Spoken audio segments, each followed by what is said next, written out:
Magandang umaga, ako si Renalyn Regala mula sa VSE Filipino 3 at ang aking ipapaliwanag ay patungkol sa kung ano nga ba ang epekto ng globalization sa mga gobyerno.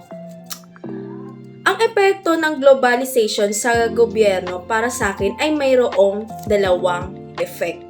Una ay ang positibong epekto.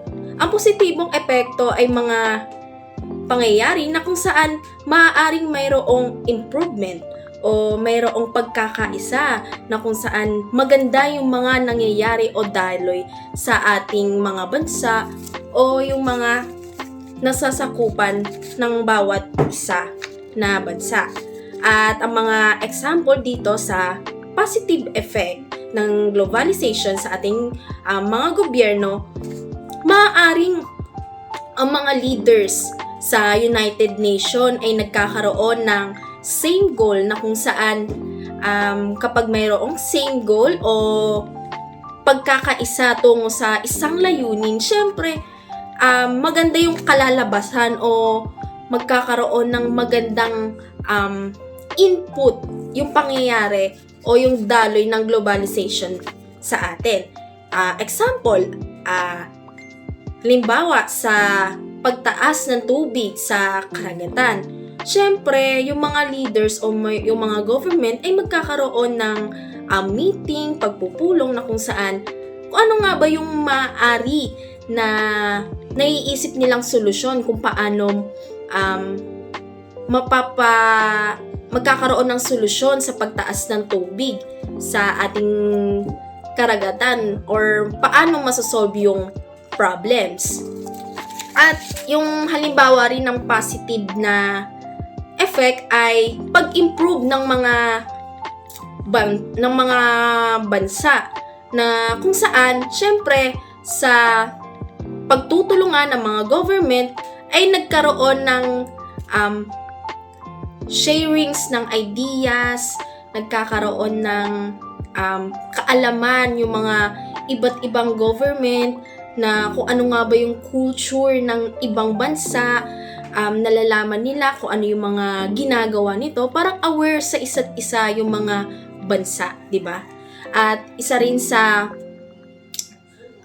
maaaring maging positibong epekto, halimbawa ay yung pagtutulungan ng mga government o yung mga bansa sa pagsulong sa pag-alaga sa mga environment. Siyempre, kung aalagaan natin yung environment o magkakaroon tayo ng pagkakaisa, siyempre isang way na rin yun para magkaroon ng magandang relationship yung bawat country o may iwasan yung pag-away-away, pagkakaroon ng gera. At ngayon naman ay ipapaliwanag ko kung ano nga ba yung mga naging siguro maaaring negative effect ng globalization sa government. Isa sa naiisip ko ay unang-una, maaaring pagkaaway-away ng mga bansa. Paano po nangyayari yon? Siyempre, alam naman po natin na sa ibang bansa mayroong gera ng Russia at Ukraine na kung saan meron silang hindi pagkakaintindihan at yun yung pagsisimula ng away. Siyempre, isa yun sa negative effect na masasabi ko. Pangalawa, ay yung mga pagtaas ng mga presyo ng mga bilihin. Halimbawa, yung oil, tumataas yung presyo dahil na rin sa giyera ng Russia at Ukraine. Maaaring makaapekto naman ito sa pagtaas ng presyo ng mga bilihin like oil, di ba?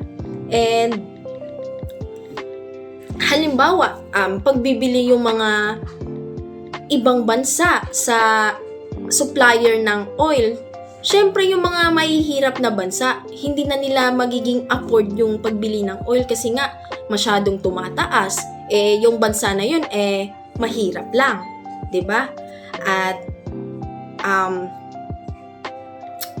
Isa rin po sa masasabi kong negative effect ay ang pagtaas ng standards sa mundo. Alam naman po natin na globalization standard ay isang parang ito yung sinusunod na standard ng mga bansa na kung saan maganda rin naman yung standards na yun para lahat po tayo ay nakakasabay sa pag-improve, 'di ba?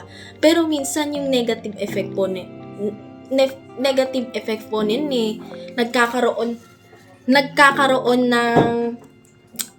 nagkakaroon ng pataasan, pagkukumpara sa mga ibang bansa, like kagaya na lamang sa Pilipinas, bakit dito wala, tapos sa ibang bansa meron. Syempre, nagkakaroon po ng pataasan o pagkukumpara. Yun po ay masasabi kong negative effect.